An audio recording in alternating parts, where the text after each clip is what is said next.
Lawrence Hilton Jacobs. For more than 40 years, Larry J has been acting his ass off. A producer, director, and artist.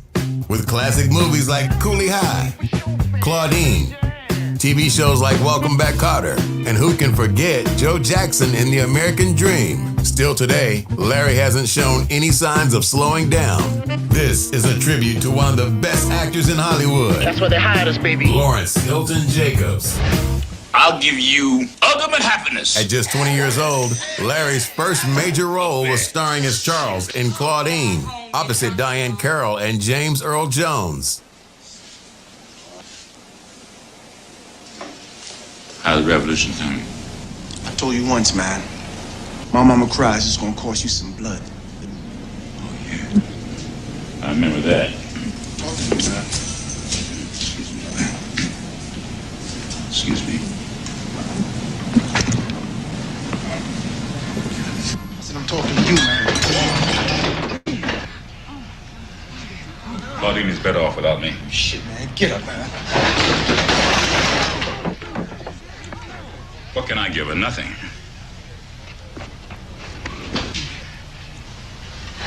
She's really miserable, huh? But I'm not exactly singing for joy. You can tell her that.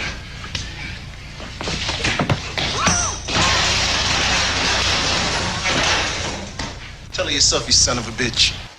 Born September 4th, 1953 in New York, the fifth of 9 children, Larry J, as his friends call him, graduated from the High School of Art and Design with a mean pen game in 1971. He learned to draw superheroes and anything else his creative mind and brush would take him. On the small screen, Larry has been on everything from Roots to Roseanne, Moesha to Martin. Your place is so nice. Where's, Gina? She couldn't make it. Yeah, she wasn't feeling very well. Oh, that's too bad. Because I was so much looking forward to getting to know Gina better. The Jamie Foxx Show and the Wayans Brothers. Hey, Molly. Molly, come on, man. Did you forget everything that I taught you? No, I mean, what was you doing rubbing your hands together? Oh, I was pretending to be cold. It looks like you were putting on lotion.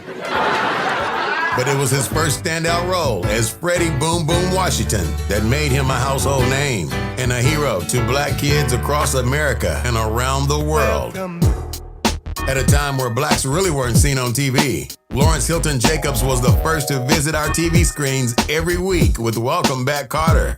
He immediately became a teen heartthrob with his catchphrase. Larry's next big film was Cooley High, starring alongside his lifelong pal, Glenn Turman. Cooley High, a black film classic which Boyz II Men named their debut album after, with their famous remake of It's So Hard to Say Goodbye. It's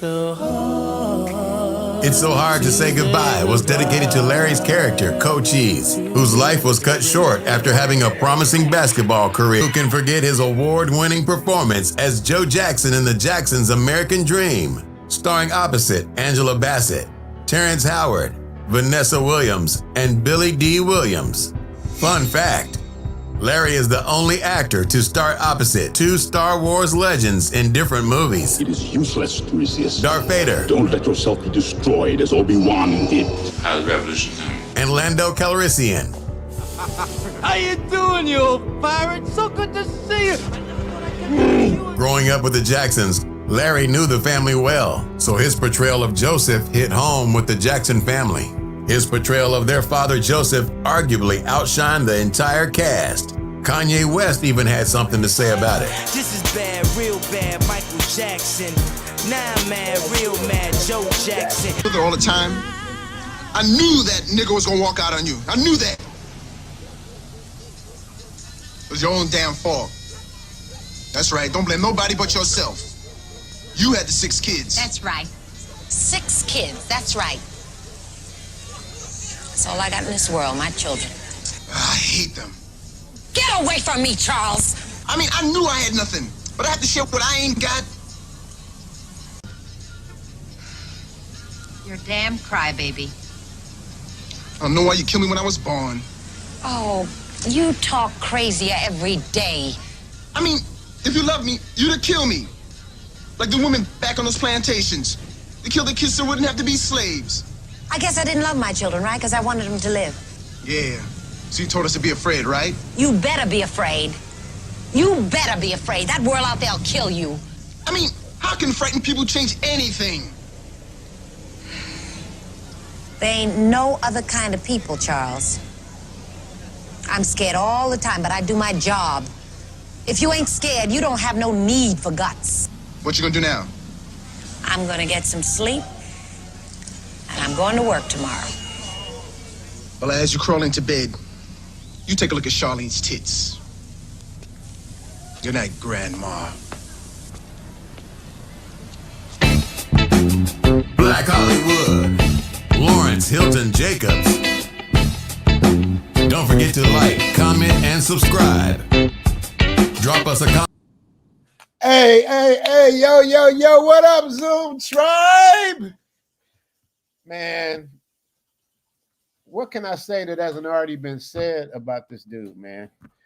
What you guys don't understand, man, I don't like to brag and talk about my Hollywood life and all that stuff. I'm all about Thailand and living out here and stuff, but it's like this man here is, if the realist in Hollywood. Like Larry is like really who he is. Like it ain't no fake ass, you know. Hey, how you doing? Larry, in my opinion, he might get mad at me saying this, but I don't even think he realizes how big he is. Like he's just Larry. Like everywhere he goes, like, you know, he'd be like, why everybody staring at me? Nigga, you Lawrence Hill Jacobs, you Joe Jackson, you Freddy Boom Boom Washington, man. Everybody knows who you are. Larry don't let none of that stuff get to him.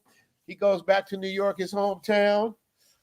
If there's any kind of beef, he addresses it fully, man. We're going to talk about some of his beefs. I hope he tells you a story about him and Tiny Lister, rest in peace.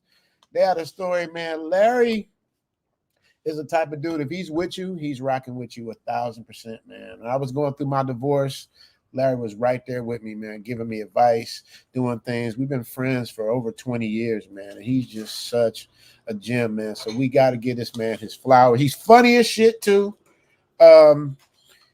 He's just he represents that. He's the last of that group of actors that were really actors, the Al Pacinos, the James Earl Jones. Larry was just a kid at the time, but he grew up under that tutelage. Imagine growing up with Al Pacino, you know what I mean? You know, people that we just look at as here. Larry was like right there with him, man. And one of the best actors I've ever seen in my life. He's so versatile. He can do so many different things, man. So we got to give him his flowers, man. I'm just so honored to have him. And by the way, he's sitting in the back right now. He's here, you guys. So we got to make sure we give Larry his flowers and tell him where he is. And Larry, when you're ready, just give me the salute, and I'm gonna bring you right on there. Oh, he already ready to go. He don't bullshit. Ladies and gentlemen, without further ado, the living legend, give him his flowers. Ladies and gentlemen, you know him as Cochise, you know him as Joe Jackson, you know him as Freddy Boom Boom Washington, I know him as Uncle L. Let's give it up for Lawrence Hilton Jacob.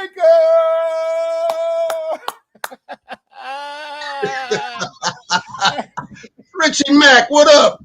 What up, man? Yeah. You looking good, man. You looking good. Oh man, I've been eating regular. That's why, man. I've been eating with consistency. So I'm good, man. Oh my God. Hang it on. I ain't seen you in so long. This is our first time actually seeing each other, looking at each other in a few years. Yeah, man. Let me see. Do you got feedback? You got the volume on, Larry? I've seen a couple times in some nightmares when I had, but outside of that, man, we cool, man. He good. Yeah, man. Well, I'm gonna go over the stuff that I know about Larry. If you guys have any questions you guys want, I'm gonna let you guys ask questions. I might bring a few people up, and I might have a surprise guest, Larry. You know, I talked to Angel Tito, and he might want to come up and say something, man. So we gonna do that too. But let's start from the beginning, Larry. For those that don't know you, man, where are you from? I'm born and raised in New York City. My family originally is my mother was from Santo Domingo in the Dominican Republic, and my father's from St. Croix. So we're Dominican West Indian, but I grew up in New York City in Manhattan. You know, that's right. That's what's up. You see, Rocket Man saying the actor from the Who's That Lady commercial. I remember when you booked that commercial. You remember that commercial, Larry? Who's that lady? Yeah, man, yeah. Wow. Well, you know everything, don't you? Yeah, I'm telling man. you know the secrets. Rocket I Man hope said you that. know about that birthmark I got on my left leg, man. You know, because you know everything. I'm telling you, man. Because I'm a big fan, man. I've followed your career all my life. You know what I mean? There wasn't a lot of where we at? Let me see. There wasn't a lot of like black actors when I was a kid. So it was you, it was Todd Bridges. Who else? Larry? It was you and Todd Bridges, and who else? We had Jimmy Walker. And, Jimmy. And then eventually they slipped it. Demond Wilson and Red Fox came in the mix for a minute. You know, but it was slim, man. Yeah. Television, that was, Yeah, I just watched the thing with Demond Wilson, man. He was going off on comedy hype, man. They don't know, man, Larry. They don't know how real you are, man. You know what I mean? Like y'all don't know. Larry can fight, like for real, fight. And he is not about being plump. And he's still nice with his hands. He got feet. He know karate. I wouldn't mess with him. You know what I mean? And I'm just saying that is what it is. What it is. So Larry, let me see what's going on here. Yes, sir. Richie Mack. Can y'all see? I'm trying to. I'll hit a button. Let me see. Make sure I don't mess nothing up. It's just my thing is the screen just went big. Larry, can you see me? Everything good? See fine. Yeah, I'm gonna let you talk. I hit something and made my screen super huge. I can read the super chat, but that's all I can see. I don't know why. I don't know. I see you fine. I see me, which is a lot to look at, but I'm seeing it. All right. So tell me, Larry, what was out of all the movies you've done, like what was your favorite movie? That's always a strange one for me to answer because they're all different experiences as you do them, and it's always different feeling. But I would say out of the movies, I would have to put Cooley High at the top of the list. Of course, it gave me a lifelong friend with Glenn Turman and Stephen Williams. I knew Garrett Morris a little bit before that in New York as a young actor. And there's the experience of us growing together and having so much fun doing that movie. The most fun I've ever had as an actor was Welcome Back, Kotter, because it was the inmates running the asylum, man. We were nuts. And to make it even crazier, our producer also was producing Chick with the Man. So next door was Freddie Prinze. So he was one of the cohorts with us for a year. Myself and Freddie was running havoc on NBC Studios, man. So a couple of young boys and a couple of bucks and no sense. So that was us, man. Yeah. So what was it like working with John Travolta? What was that like? I mean, John's just a good guy. We were all very we were not brand new to the business at that time. Both John and I had been in it not long, but maybe 6 years, 7 years. Because I started when I was 15, and he was about the same time. He's 6 months younger than I. But John was probably one of the funniest people I've ever known. He's sillier than stupid. And this is all the time. And that was how we got through the show. And in those years, we were like the best friends. We hung out a lot. We double dated to death. John used to come to my house a lot in the first year because he didn't have a TV. This is real. Mm-hmm. He would come over to watch, Kotter or Roots or whatever. And, he was just a lot of fun. Very creative guy, very smart guy, a wonderful actor, but he's a good friend. Now, God, I almost got emotional here because, when I talk about Welcome Back, Kotter, everybody is no longer with us. Bobby, who was Epstein, Ron, who was Horseshack, Marsha, who played Julie, Johnny White, who played Mr. Woodman, they've all passed on. So it's just John, myself, and Gabe who are here. So when I think about it, I just get a jolt of like, my God, we became such a family. And when we see each other, it goes right back to that moment. So yes, I am 70 years old. You start to feel a little more emotional when you get there. So there you go. You deserve it. You earned that emotion. I was going to mention that. You guys, the original cast of Welcome Back, Kotter, there's only 2 sweat hogs left. You know what I mean? And we got to give good props. Larry's in great shape. Larry ain't going nowhere for another 20, 30, 40 years. But no. I mean, 150 years is all I want. I'm done, man, after that. Man. I had enough. You'll get it the way you do it. He stays in shape, dude. We go hiking when I'm in town. We go up hiking up mountains and shit. Oh, man, how many times have we done that, man? But we were living on that hike hill. My God. And had some great conversations too. Had some really good conversations. I learned so much from you. You just been such an inspiration to me all across the board, in Hollywood, outside of Hollywood. I mean, you just. I got to give a shout out to World Citizen with the first super chat, $20 super chat. Shout out to World Citizen. Appreciate you, brother. Thank you so much. He said, "Welcome back, boom, boom." There it is. How? I'm starting to sound like or what's his name on Dwayne on What's Happening Now? How. Hey. Haywood, hey, that was Haywood's thing, yeah.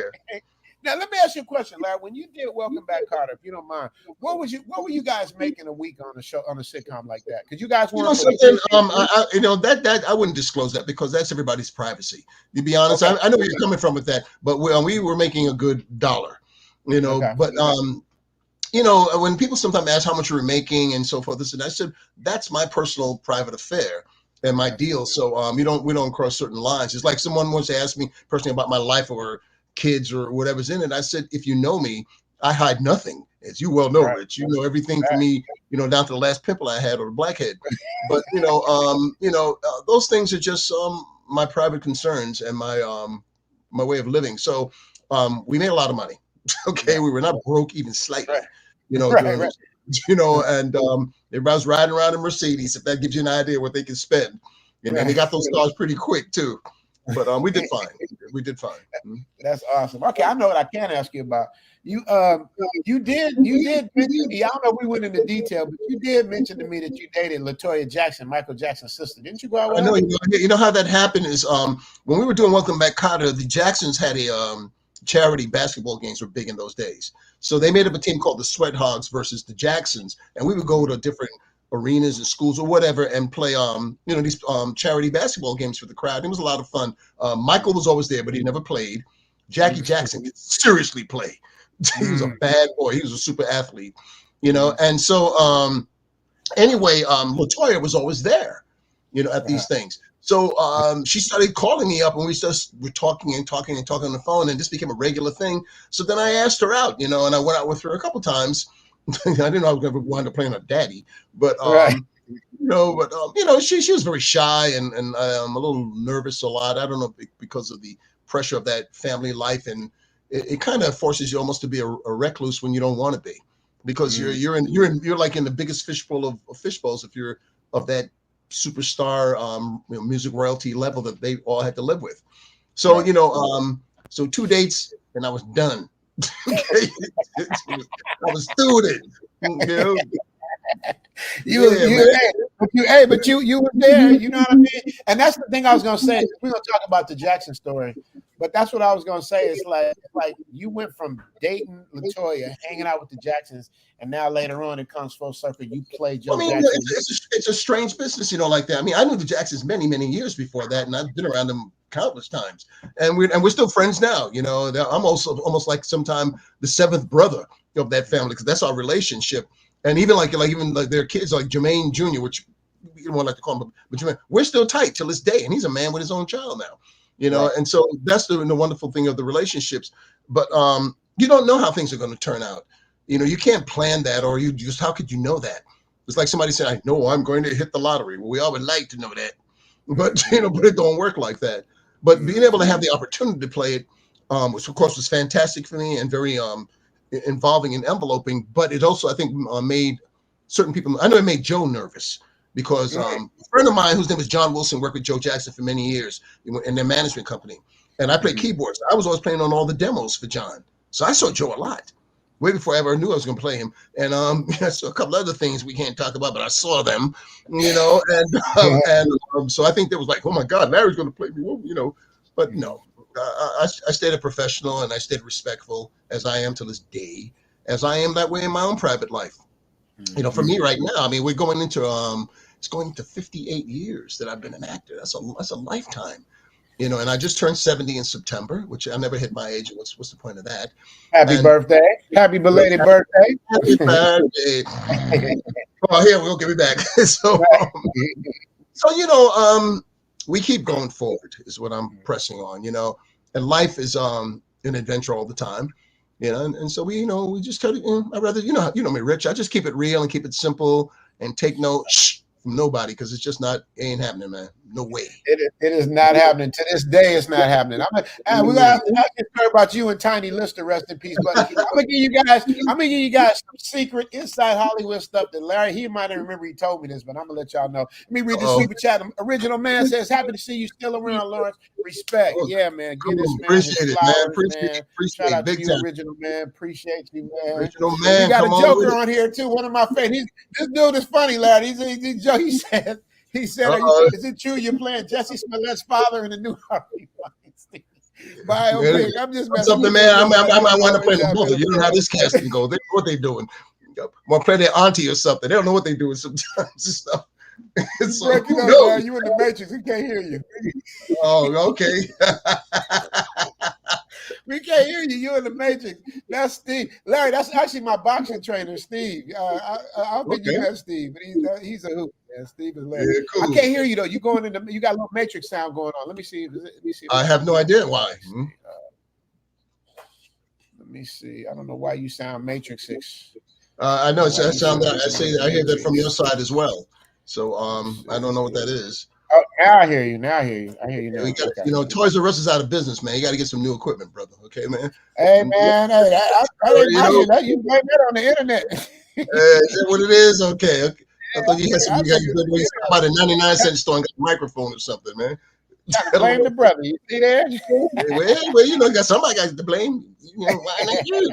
Yeah. Why not me? Exactly. Man. So, that's Steve. Let me see. I don't know what the hell is going on with it's the Okay, there we go. Yeah, well, we're fine. Let's just keep going. We can hear each other. It's just they might sound a little bit like people in the water. I don't know why it's so big. And shout out to Jalen Pryor. Jalen Pryor just came on. Jalen Pryor says, shout out to Richie Mack and one of Happy New Year, Larry. Thank you for the Happy New Year. Happy New Year, brother. This dude, Jalen Pryor, Larry, is like one of my biggest supporters, man. Every time he comes on, he drops in with a 50 piece. He's in Iraq right now, actually. So wow. That's hardcore. Yeah, man. So he's doing this thing, man. So shout out to Jalen. Jalen, you got any questions for Larry? Now's the time to ask, bro. We in there, but I'm gonna give you guys the secret song I was gonna tell you guys about. Thank you once again, Jalen, all for your surprise. If y'all remember. Y'all always hear about Rick James, you know what I mean? She's a super freak, and you hear all these songs by Rick James. The most famous songs by Rick James, Larry sang background on them songs. Like, Larry, did you sing background on Super Freak, or am I lying? Yeah, that's me. I'm the high voice on there. When we did it, it was myself and 3 of the Temptations, Richard Street, Otis Williams, Melvin Franklin, and one of the members of Rick's band, Levi Ruffin. We did the background for it. But, Rick was crazy in those days. Rick would just call you out of nowhere. I was home sleeping. He was like, yo, man, motherfucker, come on down here. We're going to do the session. I was like, what? We're doing this session. I said, I'm sleeping. Man, come on down. I was like, all right. So, I went down there, and, man, we were this session. Before we even got to doing the music, I was there about 3 days, it seemed like, before they did anything, because they had other curricular activities that they were into. And then we went out there. We just had a lot of fun doing it, and, of course, it became this platinum amazing hit. And that, which is mind-boggling. When I hear it now, or sometime a family member of mine will hear it, and they say, I can't go, the girl's a super freak. They can hear me a little bit up there. So we had fun. Did you know that it was going to be a hit? Did you like? No, of course not. No, we wish we could foretell. Nobody knew that Cooley High or Welcome Back Kotter or whatever I've done or Super Freak was going to be a hit. You go in there and you put your flavor, your energy, and your hopes and all your abilities, that you can muster into this focus. And you put it out, and then it's like it's like your child having their first recital. You got to show it to the world, and you're like this because you just don't know. Although you've practiced and got it together, you can't know. And then when it happens, I'll go back to saying, like, when it first started happening with Welcome Back Kotter, it was strange because people knew me all of a sudden, or thought they knew me, and they would just come up and they would be physical. Sometimes they would just grab me or just all that, and it was just an out-of-body experience. You never really get used to it because even now, and all these many years later, I'm still not completely used to that kind of a thing. But I accept it. I'm always personal. I'm always cracking jokes, as you well know. So I can't stay serious too long. But you find a way to make it work. But it's a strange way to live. But it's okay because that's my life. That's how it goes. Yeah, that's what I tell people about you, man. I'll be like, I don't even think you realize how the impact you've had on people, especially Black people. There's such an impact. You don't even realize. You be oblivious. When we go out, I be noticing people pointing and looking, and you just be talking to me. You are totally oblivious. Well, again, it's an adjustment that you make. I'm not ignoring anyone. I mean, I had some guys back in the day where they just thought they were the last tough guys, and they just came up. One guy, I was in Philadelphia once, and I'd done a play, and I was really tired and so forth. And it was the middle. I just wanted to get like a Philly cheesesteak sandwich and go to the hotel and go into a coma until the next day. And this guy just came up and said, "Man, I want $1 from you." I said, "Come on, dude." I said, "I had a hard day. This and that one." He went, "I know who you are." I said, "Well, I appreciate that, man. You got it." I said, "What I got is some advice for you. Just move on, and I'm going to take it all the way." I moved away. This fool grabbed my shoulder. I backhanded him. I took him and flipped him down real quick. And I'm in the ground. And I said, "We through?"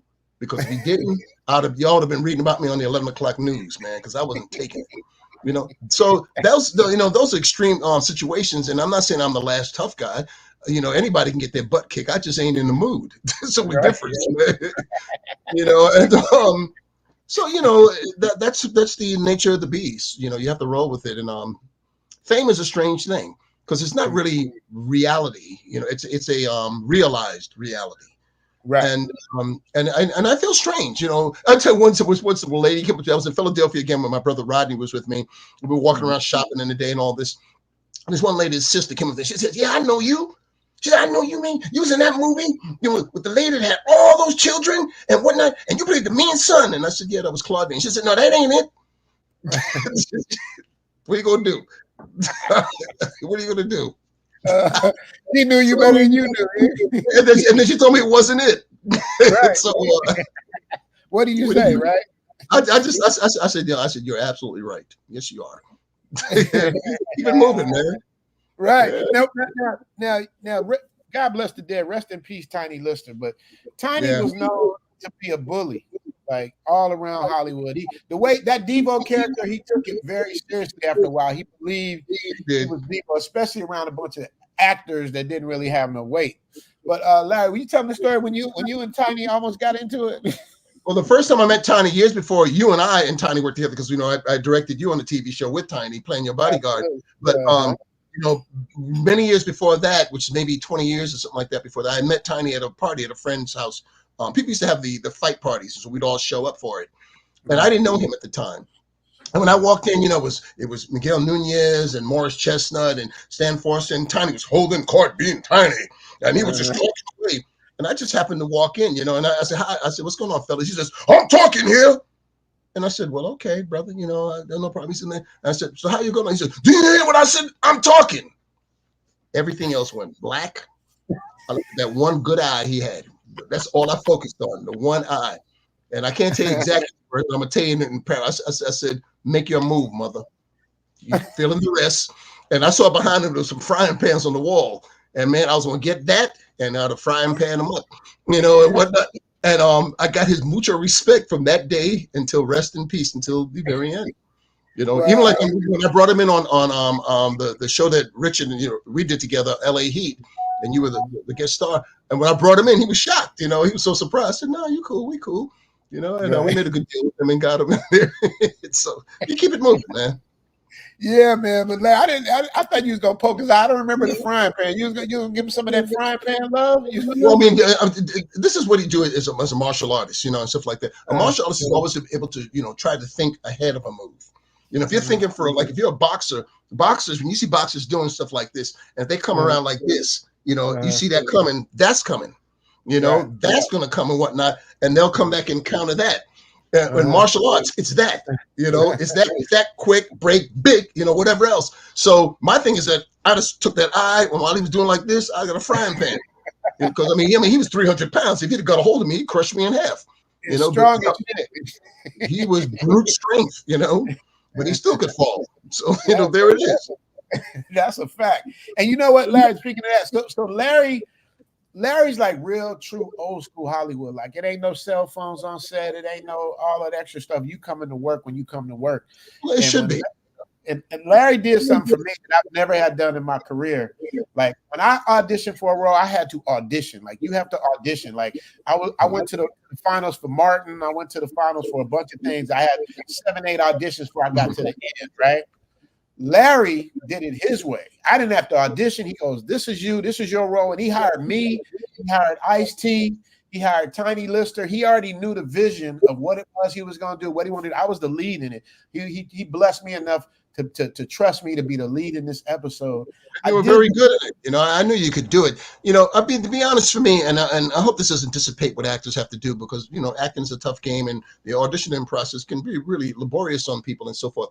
But it's tiring sometimes to me from a directorial side, because you see so many people. If you're trying to cast a role, after a while, you don't know what you're looking at.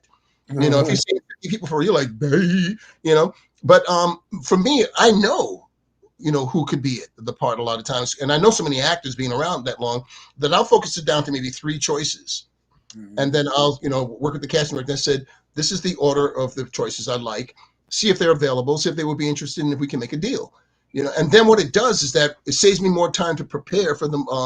If it's a movie or whatever we're going to be shooting, I can put my focus on that instead of have to go through 2 more days or 5 more days of casting and looking at too many tapes and all that. I'll look at somebody's actor's tape. I will do it, and it saves me time. And if I need to have a meeting with them just to see if they, you know, grew an extra eye or something this week, you know, then I call it the fashion show. But that's my way. But in television, it's a little tough because when you're directing episodic, it really is the producer's medium, and the producers really want to have their say. They're in charge. And when I say, well, I don't need to cast this person, well, we need to see them. I said, we can see them all day, but that's the person. Right. You know, and you know, what do we have to go through this for? Well, I mean, what have they done lately? I said, what have you done lately? What are you saying? Yeah, you know, yeah. I mean, I said, who auditioned you? Yeah.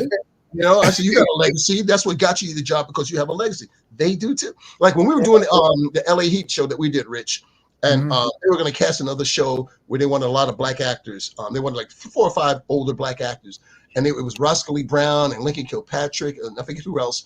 And they wanted, and I heard about it, and they wanted them to come into audition. And I went to the producer's office. I said, "You can't audition these regal people." I said, "It's an insult, you know." And I says, and their careers are stellar way before I was even born. You know, they were all the American, American Negro theater up in Harlem and all that in the 40s. I was born in 53. They were already doing it. Ossie Davis, all these people, they were there. James Earl Jones and Sidney Poitier and Harry Belafonte. This is where they all came out of.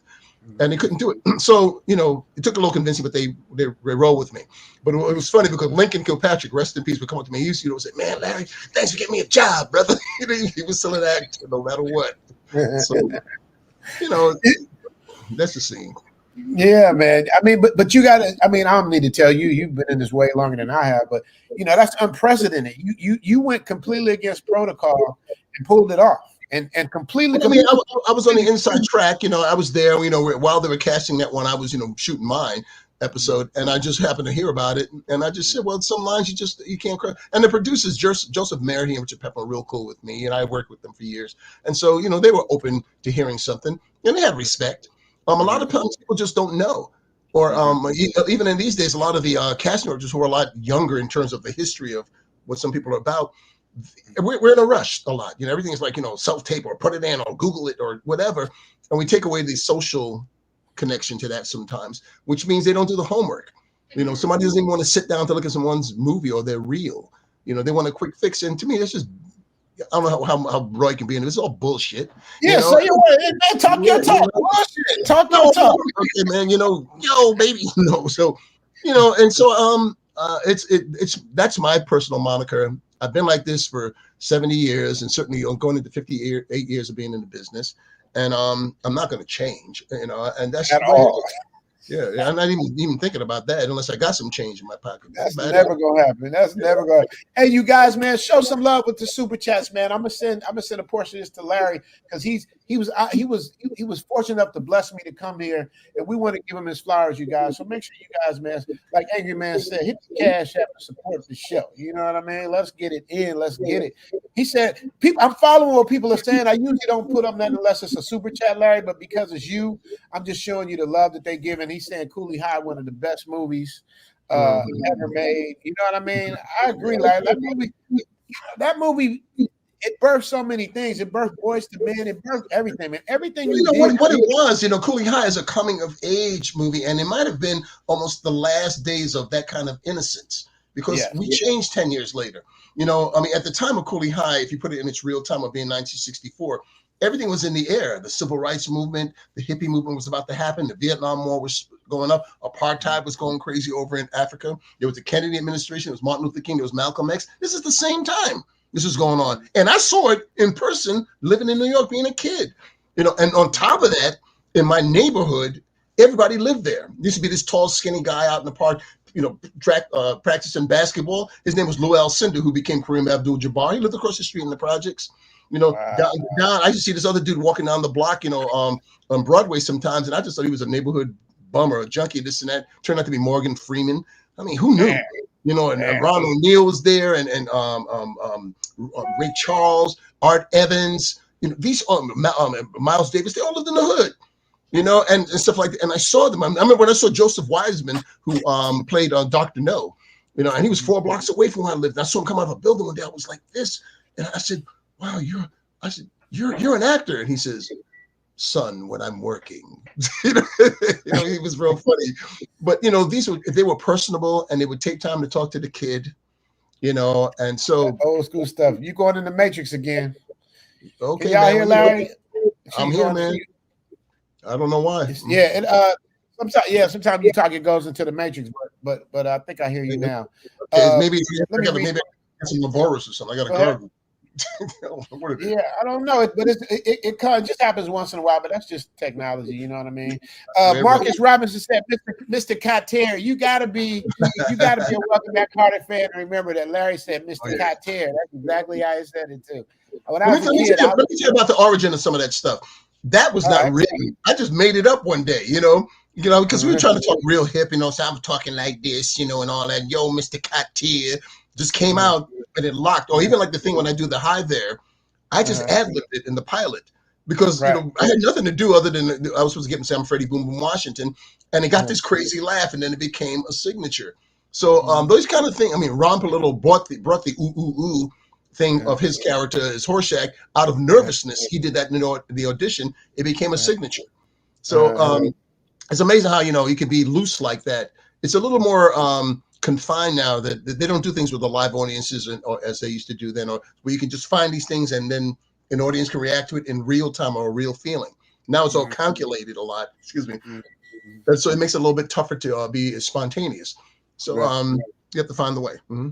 Yeah, you do. Super chat. We got super chats coming in. We read some of those. Pathfinder says, "What up, Lawrence Hilton Jacob? It's Jimmy from Waco Art Gala. Glenn and Joanne's friend. I ran the mic at Glenn's movie premiere here. Miriam's friend. Do you remember that, Larry?"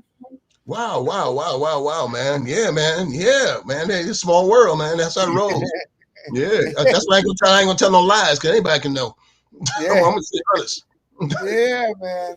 And amazing artist. That shout out to Pathfinder, one of my regular supporters, man. Appreciate you, Pathfinder. I see you, man. Yeah, Larry would tell me these stories. He'd go back to New York and he'd take his family to dinner, and then you want to beat up one of your brothers or something. Larry, it would always be some bullshit. Well, I don't beat nobody up, man. Come on now. My brothers are tough. Man, we all hardcore New Yorkers, man, and everybody can fight. But it's not about that, But I go back into the mode. I mean, I'll be honest, when I go to New York, that riding from Kennedy Airport into Manhattan, you get it back up. And all of a sudden, you're like, yeah, what's up? Though? No, what do you mean, what's up? And step off. You're right there, man, because you see it coming. Yeah. You know what time it is. And and it's just part of the norm, and people just brush, they just keep moving. Right. Moving. David Johnson, my man Dave, when is Larry going to escape the Hollywood lifestyle for the sexy beaches of Pattaya, Thailand? I'm trying to get him to come to Thailand, man. He thinks it's all chopsticks and 4D laundry. I'm trying to tell him, Larry, I'm trying to get you out of here. We get out of here, man. Man, that's racist, man. Get out of here. I can say that. Yeah, that's a joke, you guys. I don't mean that in a malicious way. That goes back to the old Chinese laundry days when I was a kid, man.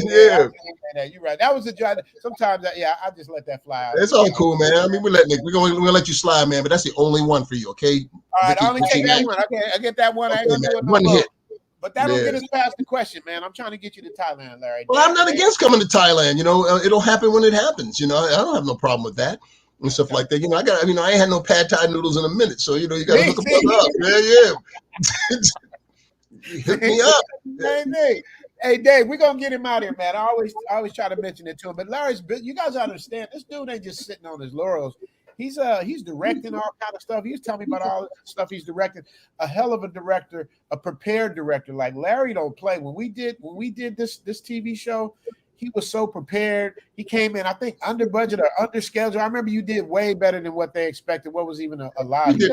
We came off really well, A lot of it again, and it is. Let me tell you who taught me that or gave me that great piece of advice. When I directed for the very first time, it was in 1989. I did a low budget movie called Angels of the City, and I called Robert Townsend up, who had done Hollywood Shuffle a few years before me, and I said, "Okay, Rob, that was your first movie. Now I'm about to do my first movie. What's the drill?" He said, "Larry, scheduling," which meant to me preparation.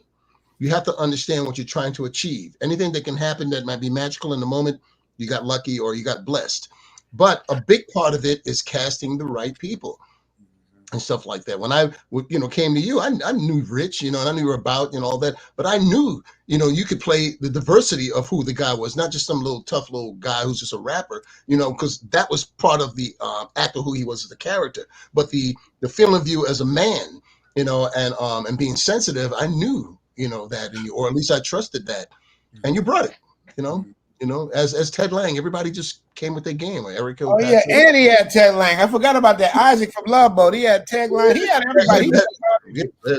Eric Kilpatrick in there too. Yeah.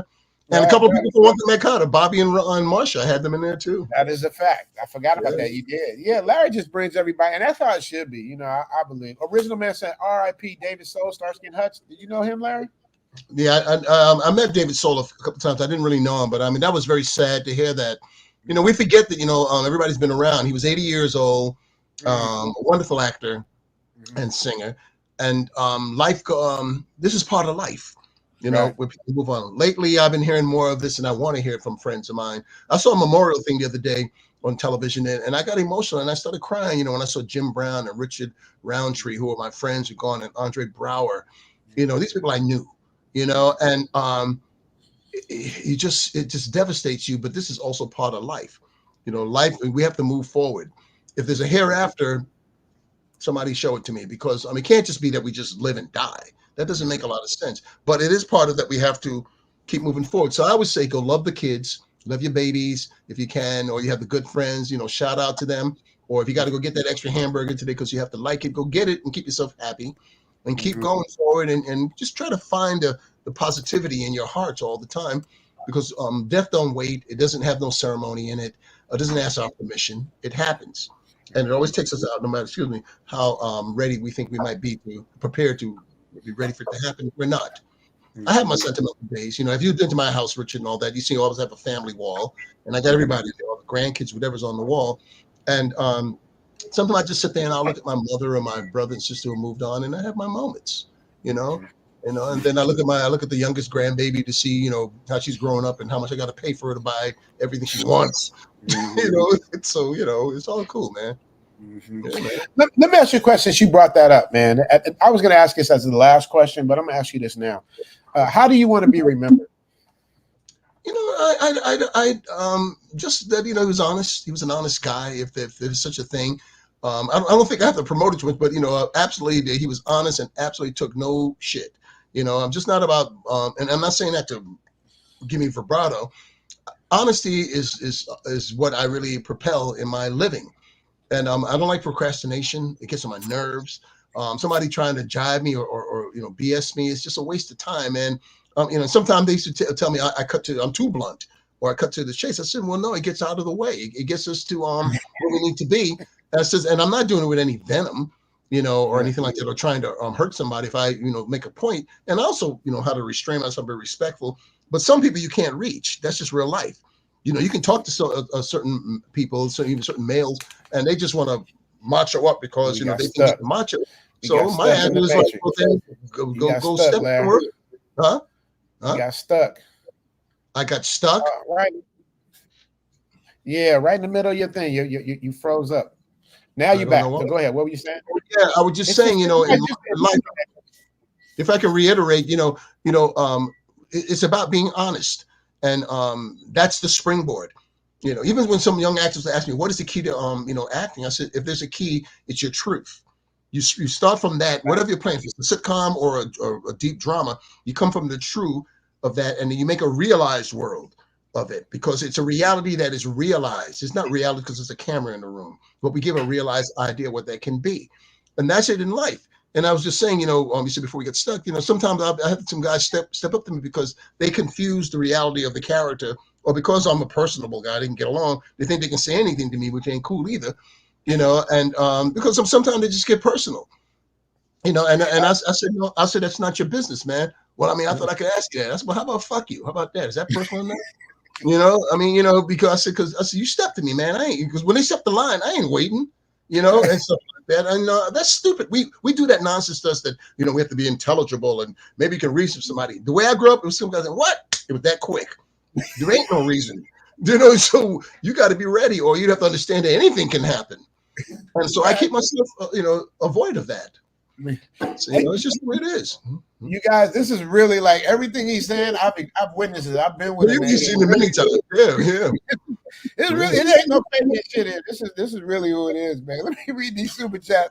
Leslie Lynch says, let's just say Richie Mack and L sending love from New York. Leslie Lynch is a big supporter of mine too. He lives in New York too. Okay, hometown. There you go. Yeah. He's always he got a couple years on you, but he's always here every week, man. So Les, you got a fellow New Yorker here in the building, Les. So you know what I mean? New York in the building. No Guarantee says, respect Zoom and Mr. Lawrence, an Uber legend in the house. Cooley High taught me brotherhood. More legends to come. Oh, wow. Zoom. Yeah, man. That's what's up. That's a key thing to say, brotherhood or having a sense of community, is so gone these days. We're so confused or so separated. And it's going to be a hard one to reach. You can try to do it with your kids a little bit, but that's even tough because they're into their gadgets or they're into their own focus. And that was a natural thing in my days of growing up, where the community did raise the child, and we all belonged to each other. And I would not curse, and I know how to curse, but even to this day, I wouldn't curse in front of elders and stuff like that because it's wrong, or very young kids, I won't.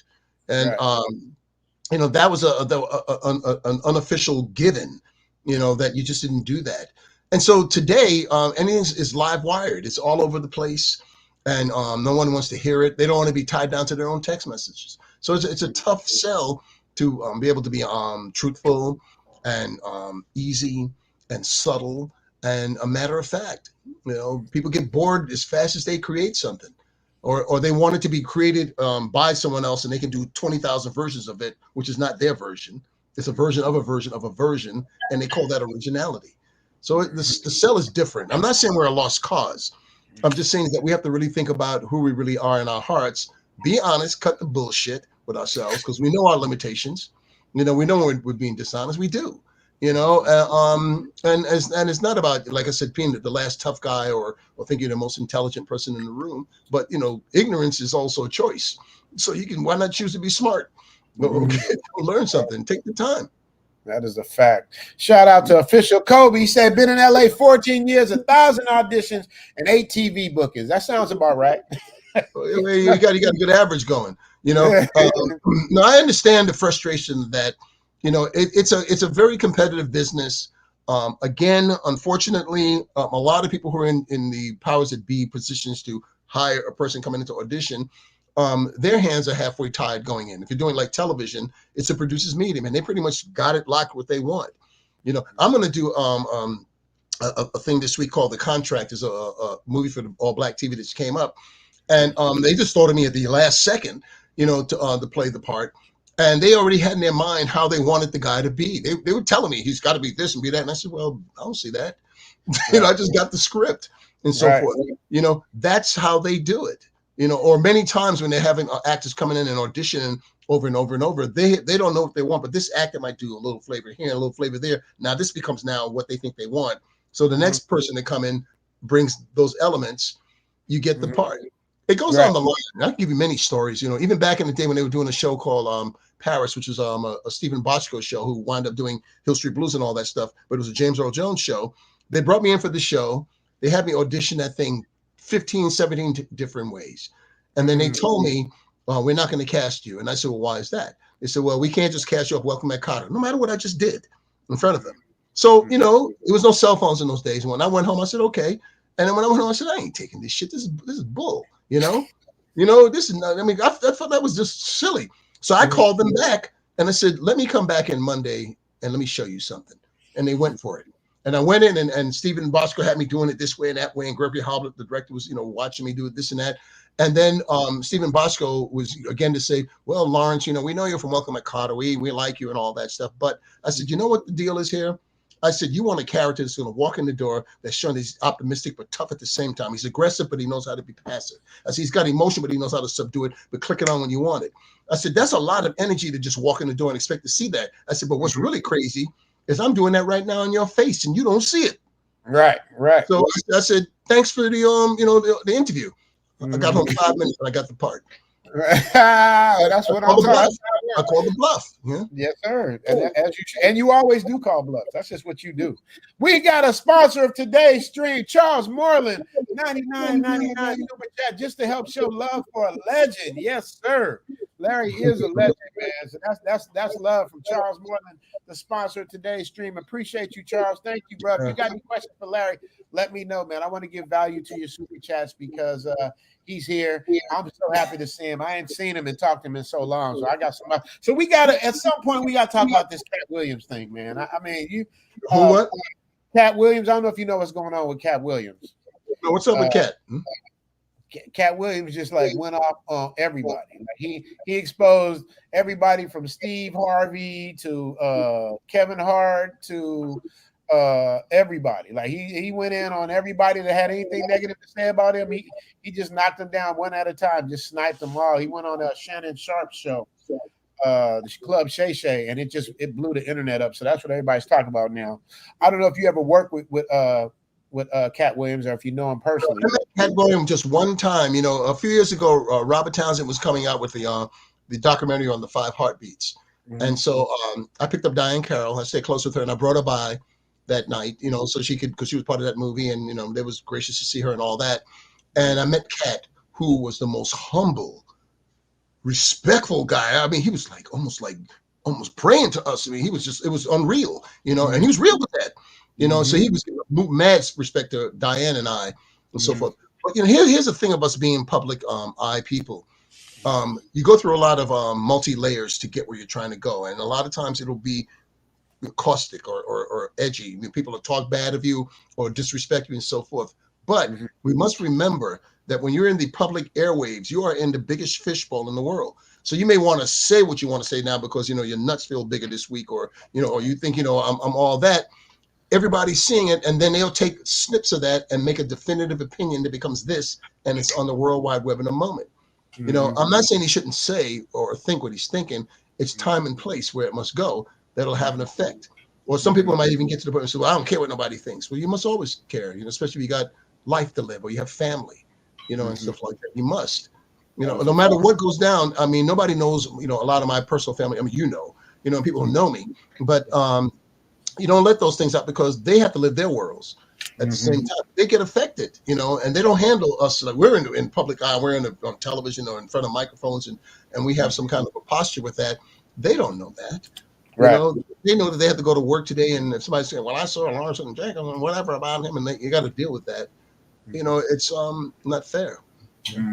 That's a fact. Shout out to Marvin with the $20 super chat. Thanks for bringing Lawrence. And I've been watching the dude since I was a kid. How was it working with John Travolta? I asked him that earlier, Larry, but since he sent in the super chat, can you please let them know how it was like working with John Travolta? Real quick elevator version of that. Well, I mean, I haven't met him yet, but one day I'll let you know.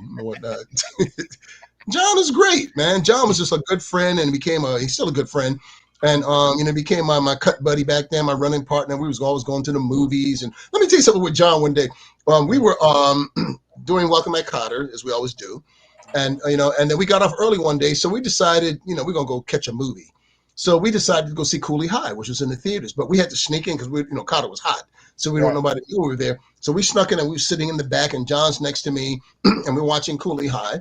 And all of a sudden, I hear a person going, And I looked over and it was John. He was crying because I got killed. I said, I'm sitting right here, dude. You know, so that's John is a real sensitive guy, you know, and as much a funny guy and a good actor, and he's just a good brother, man. He's family. That's what's up. So y'all see what he said about John Travolta. Original man, $2 super chat. My parents knew Antonio Fargas living in Harlem. You knew Antonio Fargas? I still know Antonio Fargas. To this day, he lives in Vegas now. You know, and his son Justin, who became a great football player, you know, especially with his Notre Dame days, you know, when he was at Notre Dame High School and all that. He was always in the papers and all that. And Antonio was so proud. But I've known Tony all my life, pretty much. And we even worked together on a show called Homeboys in Outer Space. That's the only time we worked together. Homeboy, dude, they wanted me out this for that. I couldn't get past the name. I wish I would. The name was a little tough. It was a little tough. Yeah. Yeah. But it was a gig. You got your money. And that's another thing too about you guys don't know about Larry. This is the type of dude he is. Now, when you come, just like that actor said, he had 1,000 auditions, 8 bookings, right? What Larry would do, I can't make this up. Larry, if I'm lying, slap me.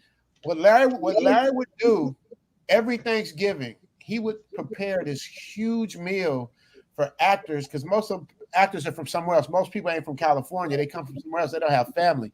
He would have a big ass event with 50, 60, 80 people there having Thanksgiving dinner. And he did it every year. Larry, I remember at least 10 years in a row that I can remember. I did it this year. I did it this year again because, you know, it's family time. You know, Thanksgiving is the one holiday that is the one that matters to me most because that's about coming together as a family. That's how I always knew it. And I always say for anyone that I know, you know, I said, if you don't have a place to go, then you have a place to go with me. I says, and all you have to do is bring your nice attitude and come hungry because, you know, I'm going to cook way too much food and I do most of the cooking. And it's a habit of my mother. My mother was always cooking for the neighborhood and feeding everybody. And it's kind of, you know, etched over into me as a lifestyle. It's food, man. That's no big deal. You know, but what happens out if you see everybody being comfortable and they can eat as much as they want and drink as much as they want and they can talk and you know, it's all, some people are stars, and like this year Garrett Morris came and everybody was like mind-boggling because Garrett was at the house, you know, and he was, you know, and Stoney Jackson came through, you know, and all that stuff. And you know, we're friends, man. You know, and we're family friends, and we all absolutely respect and love each other. It's such a brother and sisterhood of us, man. So these are the times we can do it. And maybe the other side of it is because, you know, I'm in that age range where I'm hearing people checking out too often, man. So I want to make sure I see a lot of people, man, because everybody's getting out of here, man. That is a fact. Speaking of seeing people, I got somebody backstage that's been patiently waiting. Uh-oh. Ladies and gentlemen, you got to bring him up. Hey, before I bring him up, hey, Larry knows I like to fight box. Larry said if I was to fight somebody, this would be the dude I would fight. He said, "Oh man, he'll weigh you out. He'll weigh you out." So I'm gonna bring it up. I love this dude. This is another real dude, man. Love him to death. Just like my brother. He played Tito. In the Jackson Story. Ladies and gentlemen, let's give it up for Angel Vargas. What up, Angel? What's up, everybody? What's going on? I'm out here driving. You're in the car. Yeah. He got frozen. I said, you guys can hear me? What's up? Yeah, we got you on Hill. What's up? What's going on, man? I'm out here driving in the snow right here. I see that, man. You're always on the move, man. Myself and I call him On Hill. He still calls me Dad. I call him son. You know, we talk all the time. We never ever left each other, man. Since the Jacksons, man. Yeah, all the time. Family. Always a real one. Yeah. Yo, so happy New Year to everybody. You know, that's my you too, On Hill. Good. Nice. Hey, Angel, we might have to fight, bro, because you've been promising me you're gonna come out here for a long time, man. I'm waiting on you, man. Let me give a quick backstory with Angel, man. Angel, that's perfectly his name, because Angel literally was an angel to his mother, man. He gave up his career, he gave up everything, went back to the East Coast to take care of his mother throughout her final years, and an amazing son. It takes a special person to do something like that. So, Angel, first of all, salute to you, man. Rest in peace to your mom. But if you don't come out here soon, we're gonna get it on. So, what's going on? What's happening? When you coming out here? Listen. I'm all planning to come out there to see you, and you know my cousin is out there with you as well, so we all gonna be out. Okay. Yeah, be careful in that snow, On Hill. You know, out there's crazy, man. Be careful, dude. Definitely, I will. Listen, let me get off this horn. Wanted to come by for a quick moment to say hi. Larry, Yeah, okay, man. We be on, man. You got it, man. Okay, son. Club, all right? All right, brother. Drive safe. Drive safe. All right. Happy New Year to everybody. Yeah, give me a Pastelios, man. You'll save me one. Okay, man. All right, brother. Peace. All right. Man, I love Angel. Angel's a real one too. Like if you friends with Larry, you got to be a real one. You know what I mean? Angel's a nice guy, but Angel definitely you don't want to mess with him. Yeah, he real. Yeah. We have to see that, Larry. I know you probably got your money on Angel, but you know, if I lose, you gonna know it's some real. It really. You know something, man. I don't even like to hear that, man. I don't want you guys fighting. You know, I don't want to hear that. Not fighting like in a bad way, like just fight, like competition fight, not fighting. Well, then you're gonna lose. You're gonna lose. I already can tell you that up there you go. You got money on that. You know what I'm saying? Well, there you go. Angel is a serious martial artist. You know. I mean, of course, boxing. I'm talking about boxing. I'm just gloves. Well, boxing. If you got to do that, then I'll be right there, man, with a camera. I'm gonna film this bad boy. I'm gonna make a movie out of it. Document that. That's what you said. I love that. We would never fight. I love them. No way, man. Together, but not against each other. That's my. There you go. There you go. World Citizen $50 super chat saying he's talking about you, Larry. This man is a national treasure. Thank you both. It's all love, man. World Citizen, thank you so much. That's his. Thank you, man. Thank you. Fantastic. We appreciate you. I was telling Larry, I said, man, people come in and they give super chats. I was like, I'm gonna send you something, but I don't get this money for a month, and then YouTube takes 30%. He was like, what? I'm like, yeah, that's kind of to get there. But they've given us a platform, so that's It's all fine, man. We're friends, man. When you mentioned that, I didn't even trip on that, or I didn't even expect that, or I'm not even tripping on that at all. We're friends, and this is family. You and I have been like this, for it's more than 20 years. Rich, it's 30, over 30 years, if they're not more. And that's all. I mean, your daughters who are like my nieces, man. I love those girls. Those are my sweeties. I remember Darius always want my French toast. And now Darius 25. She's straight Bob Marley now. That's all she do. That's something, man. They grew up on us, man. Yeah, man. She doing her thing, man. Her and her nieces, shout out. They ask about you all the time. They want to see you. I love that, man. Life gets in the way with them. I hardly hear from them until it's a bill that needs to be paid. Then all of a sudden, daddy. But that's okay. That's our gig, ain't it? And that's our job. Hey, daddy, my electric bill ain't happening. And what do we say? Okay, right. We find a way. Absolutely. That's why we read these super chats. Most of it go to them anyway. S. James Palmer says, New York in the house. Great interview, gentlemen. Thank you. Yeah, man. Larry is one of the best. You got to remember, Larry did this out of goodness of his heart. A lot of people, some people be like, they'll bullshit you and play games or whatever. You got to play. Larry, when I said what it was, he was right there. He don't play. When he says he's going to do something, he does it, man. You guys, make sure you guys send some love. Larry, do you got a Cash App? I'm sending it during now. Cash App, you ain't gotta wait. You already asked me that before, man. I don't know what it is. I don't know what it is though. That's what I'm saying. It's my name. That's what it is. It's like anything else. You put your name in there, and it's how it's done. Yeah. All right, Lawrence Hilton Jacobs. Lawrence Hilton Jacobs. Well, that's been my name since I was born. I hope that's my name. I know, Ninja, but I'm saying, but your email is LHJ. You know what I mean? It's different. No. You put my name and my number, and then that's how it locks. Okay, we got to because you can easily send something to the wrong person. That's why I want to make sure it's. No. There's only one Lawrence Hilton Jacobs, unless there's two of them. I ain't never seen them. If you guys see Lawrence Hilton Jacobs on the Cash App, man, make sure you guys hit Lawrence Hilton Jacobs up, man. I just want to appreciate him. Some LAWRENCE Hilton, like the Hilton Hotel. Jacobs, JACOBS. At Cash App, man. Hit him up, man. Show him your love, man. Give him his flowers, yo. He needs it. He ain't asking for it. I'm asking for it. You know what I mean? For him. Because he didn't ask me for shit. Be honest. $2. Michael Pennick said this for the brothers who ain't here. Appreciate that. Very nice. Yeah, man. And now my man Grizzo Ryder. This dude is hilarious. This dude is so funny, Larry. I can't wait to see him in person. Man, Coach Cheese never paid Preacher's dollar for tax and Brenda. Oh, what's Yeah, well, man, the recession came even early back then. So, yeah. That's how you watch the movie when people get technical details about that. I didn't remember that. Man. So when you filmed that in my born town of Chicago, right? It wasn't boring, you know, it was exciting, you know, it was in the mid 70s, you know, early 70s, 75, 74 when we did the movie, came out in 75. And so you know, it was just, you know, it was just a different kind of world then. A lot of the biggest structures that are just norm to us was not there. Cabrini Green was still standing. I was partying up in there with yeah. You matrixing again. I don't know why it's doing that. I don't know why they messing with our stream. That might be my deodorant. I don't know what it is. Yeah. You're a cyborg right now. When you look back at the stream, you'll see what I'm talking about. You sound like a cyborg. It's going. Technology. Yeah. You sound like Roger and Zap. You sound like Roger and Zap. I don't know why it's doing that. If you want, you can come out and then come back in again if it maybe. No, we're fine. Let's just keep going. Keep going. Yeah. Okay. Because I ain't gonna hold you much longer. I just want to give everybody your flowers. Pathfinder says, "Here's one for the shout out." Yeah, Pathfinder. Appreciate you, brother. Appreciate you. $20 shout out. Thank you, Pathfinder. Appreciate you so much for that. Pathfinder, you in New York right now? Where you at right now? Larry, you still go to New York once a year? Oh yeah. Or twice a year?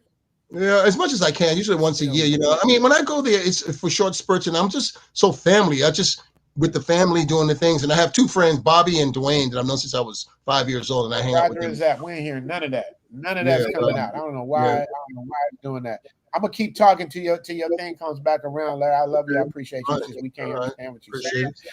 Leslie Lynch came back and says, Richie Mack, I love when Lawrence played the swinger entertainment lawyer in Martin. Such a funny guy. Yeah, man. That shit was hilarious, bro. That's what I mean by the different levels that he had. You know, he can be Joe Jackson, he can be a swinger, he can be really, really silly. Now I don't know this side of Larry. He'll whoop your ass, but he's also one of the funniest motherfuckers in the world and can draw his ass off. Larry, do you have any of your art for sale? That stuff's gonna be worth a lot of money, man. Do you sell any of your art? Can you hear me? Do you hear me right now?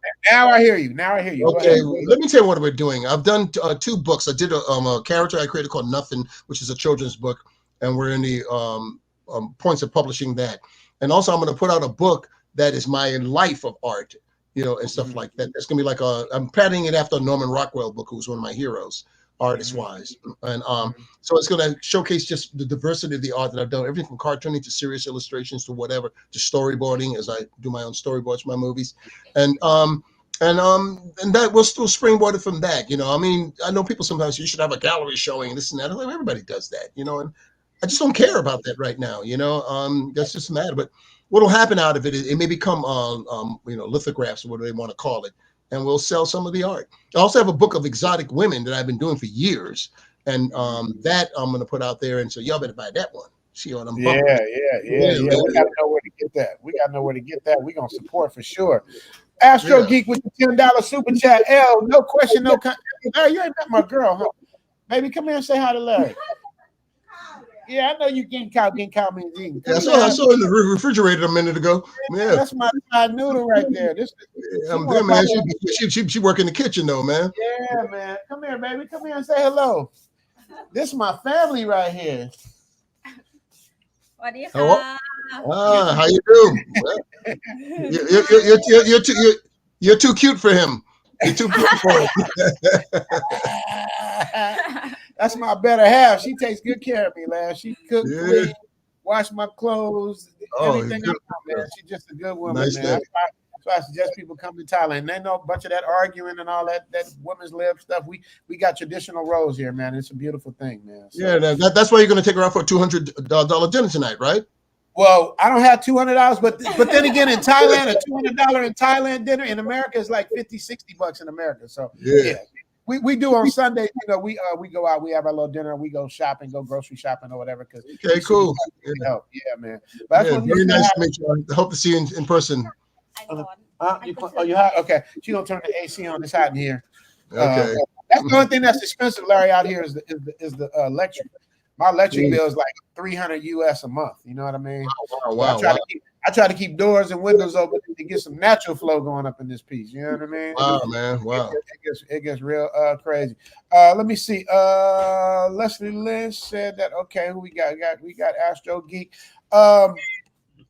Leslie came back again. Followers Cat is an asshole for creating drama to become more famous and become the hot take of the week at the expense of black industry people. I don't know. I can't say I necessarily agree with that, Les. These people attacked Cat Williams first from the way it seems. Like, you know what I mean? And Larry just said it himself. Cat is like a cool dude. I've never met him. My agent, we have the same agent, Nancy Green. I don't know if you remember Nancy Green. Of course. I might bring Nancy on the talk because Nancy had nothing but good things to say about Cat as well. I never met him, so never kicked him. Let me say something to that though, Rich. You know, anytime you're in any kind of public forum or a public eye and you give an opinion, people want to have a definitive of what they want you to be sometimes, or how they think you should be. You know, if he's just being raw and honest, he's not doing it for public consumption in terms of I'm a good guy or bad guy. He said, this is how I feel. You don't have to agree with it.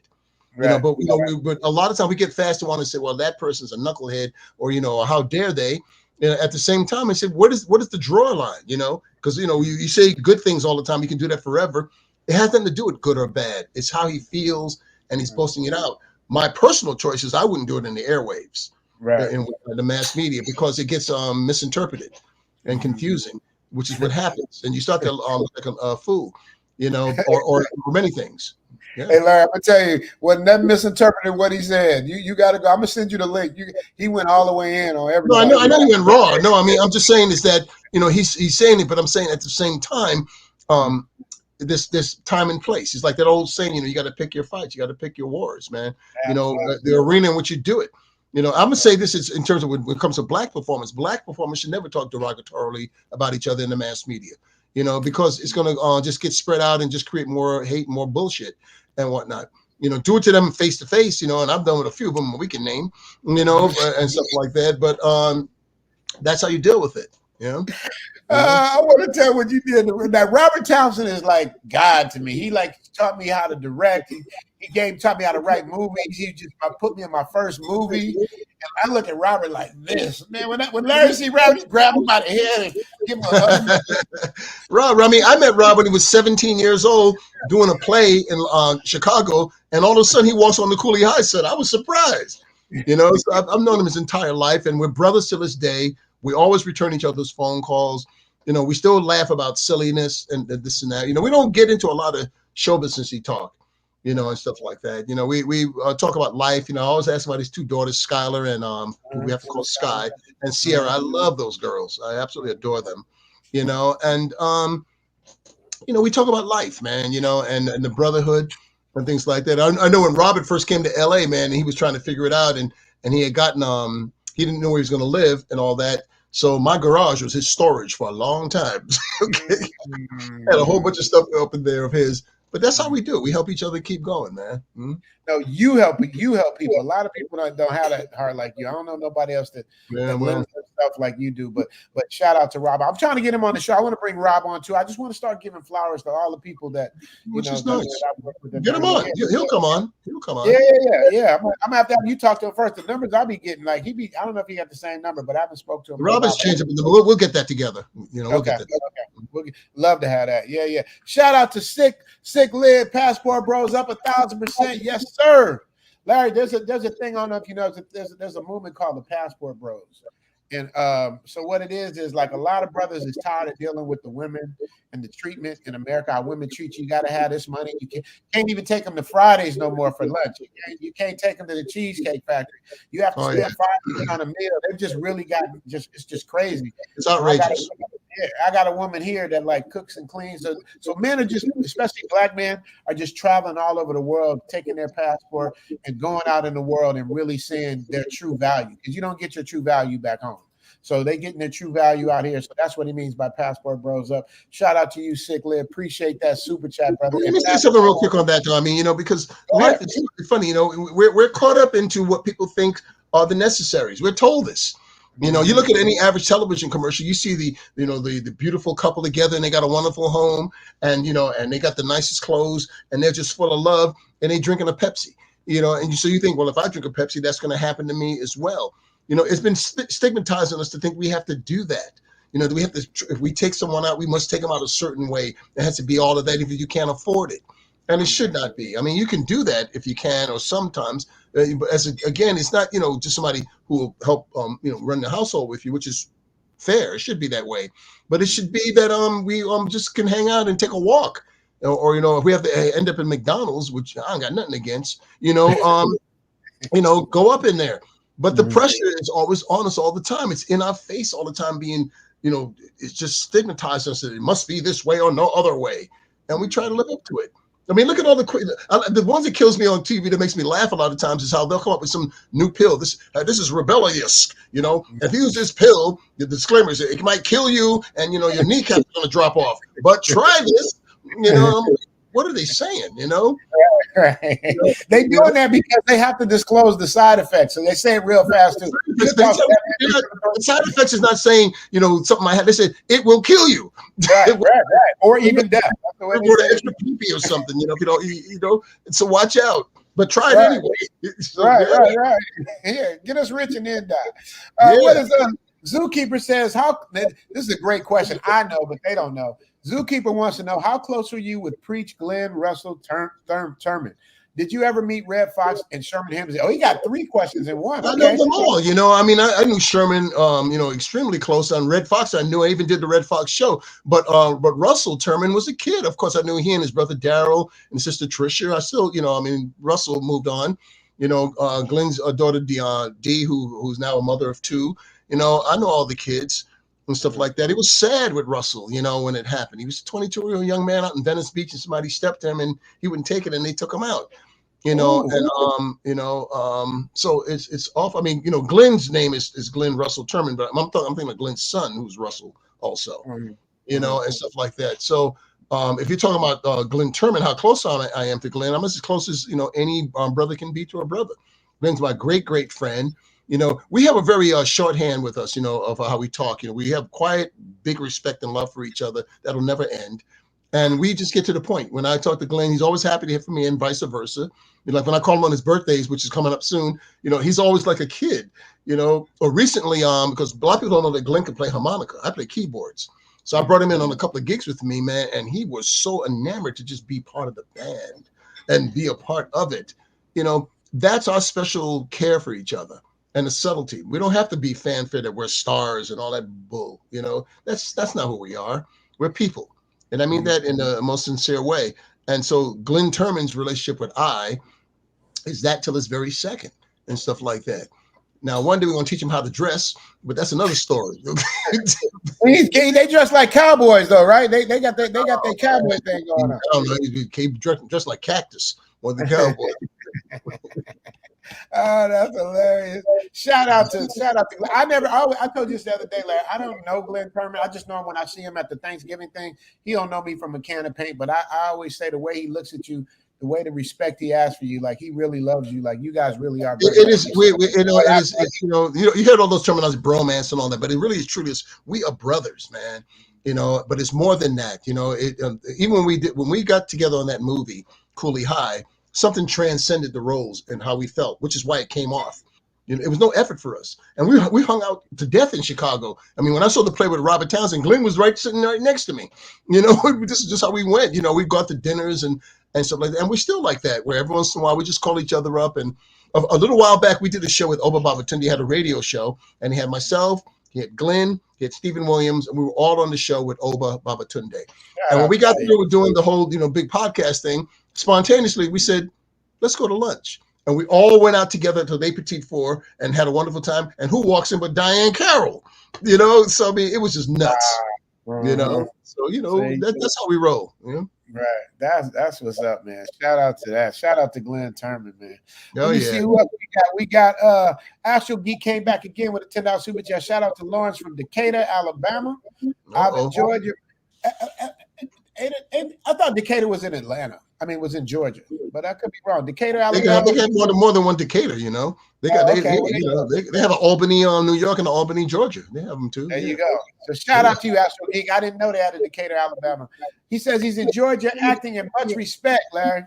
Appreciate it, man. I do my thing, and I really, when I see people who we call the fans, they're so sincere, and honest. Where they say they like something or how it made them feel.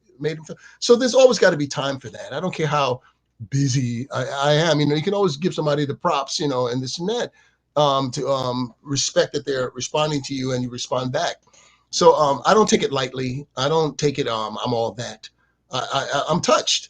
I truly am. That's real talk. Yeah, man. Yeah, man. He means everything he says. He means every bit of it. Shout out to Derek Merrill, 1999. So glad I could get on tonight. So many memorable times watching you on TV.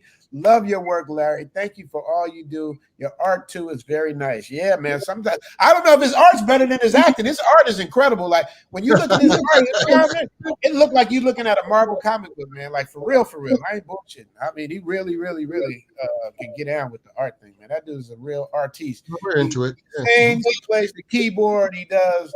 I don't know if he can dance though. Larry. I ain't never seen you dance though. Oh, I can move, brother, man. No, man. Don't get me no salsa floor. I wear it out.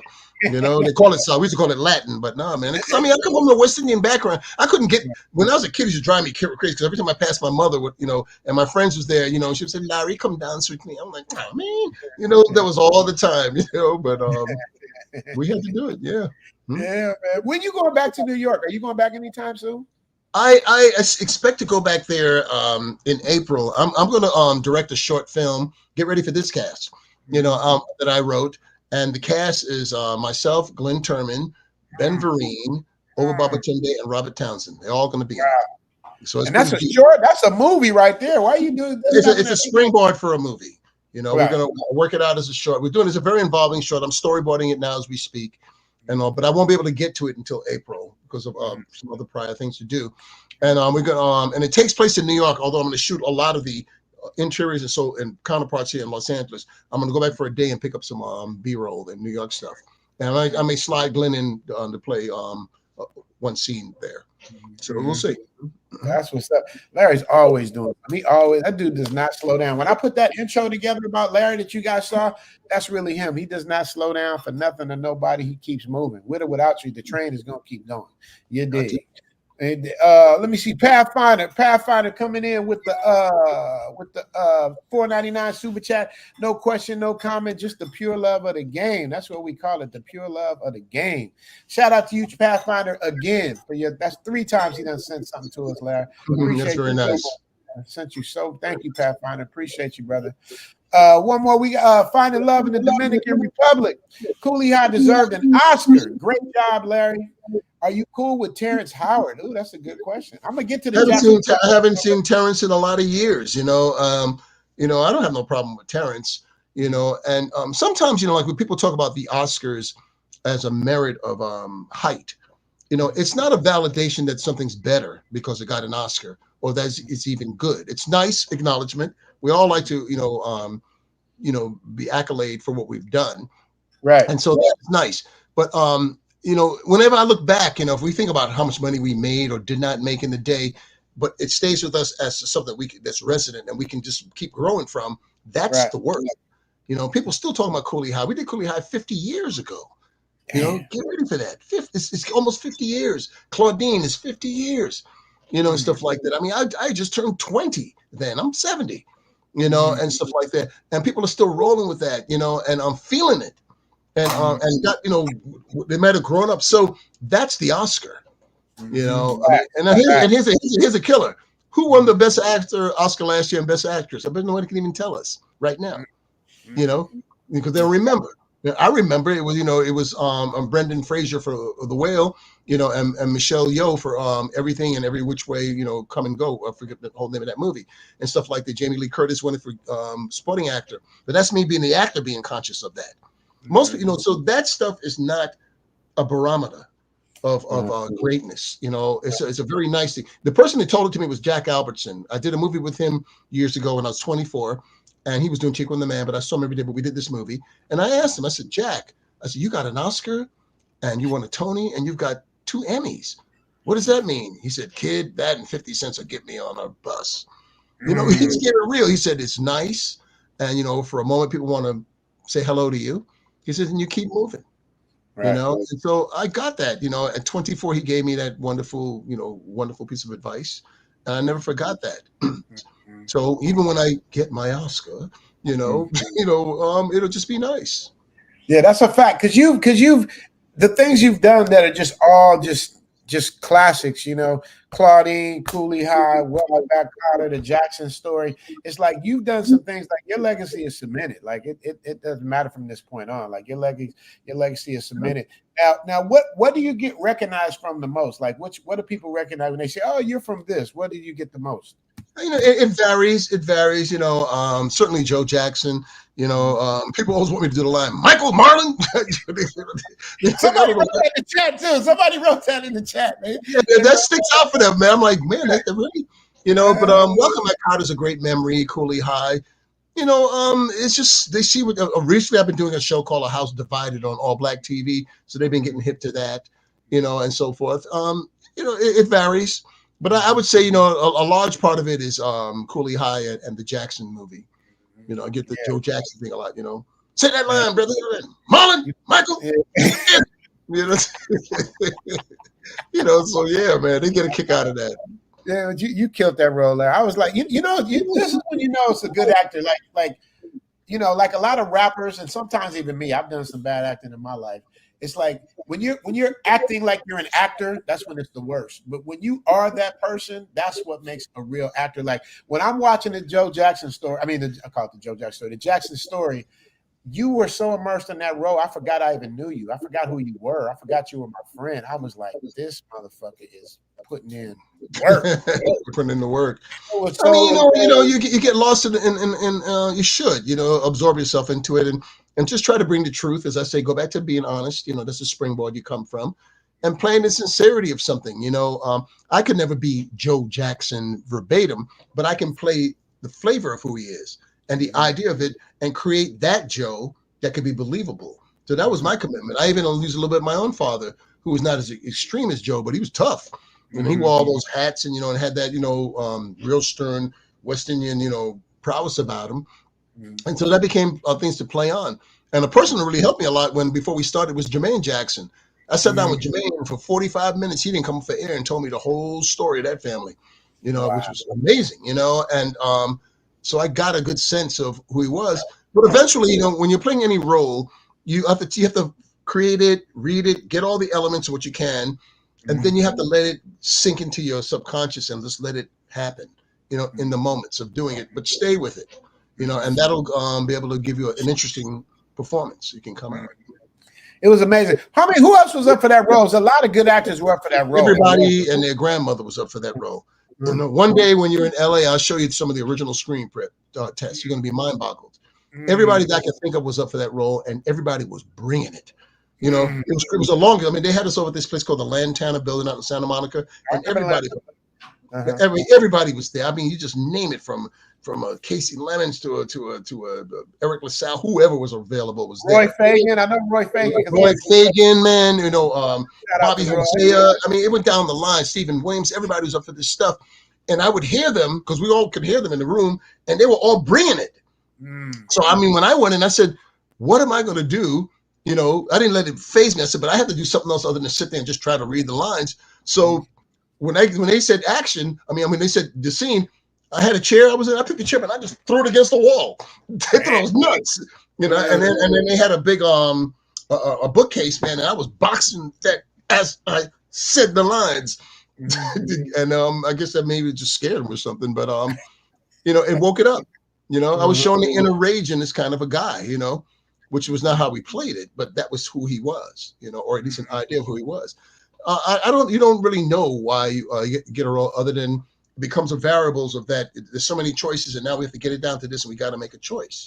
But it was not easy. They laid me out for a long time on that thing before they made they had cast Angela Bassett 6 weeks before I got cast. 6, you know, and they still put me through it, you know. And she was there when we in the original auditions. We had never met and we never auditioned together, but that's how they roll, man. Well, speaking of that, George Reed wants to know how is it like working with Vanessa Williams? Oh, Vanessa is my buddy, man. Vanessa is my cut buddy, you know, because she knew I'm always gonna crack some bad jokes and all that. So she would always like come up near me, you know, and she would say, so what do you think of this? I said, you just want to laugh. That's all you want. You know? I corrupted Vanessa, yeah, but she's my buddy, man. Yeah. Vanessa, with her fine self. She's gorgeous. Yeah. Happy Dusty Passport guy says he believes he saw an album cover with you on it. Have you ever made an album? I'm gonna let you. I know the answer. I'm gonna let you. Made answer. 3 albums. There are 3 albums. I've been a musician all my life. I've been playing keyboard since I was 14. You know, I still play. I've done, you know, I've gotten involved with these, doing soundtracks and so forth. But as far as an artist or myself, I've done 3 albums. And lately I've been working with Leon Silvers, man. I've been working with him a lot on some of his new records. Leon's, and he's got some throwdown stuff, brother. You know, so I've been keyboarding it up with Leon. Oh, I would love to meet him, man. He's a producer. When you're in LA, that's an easy meet, no problem.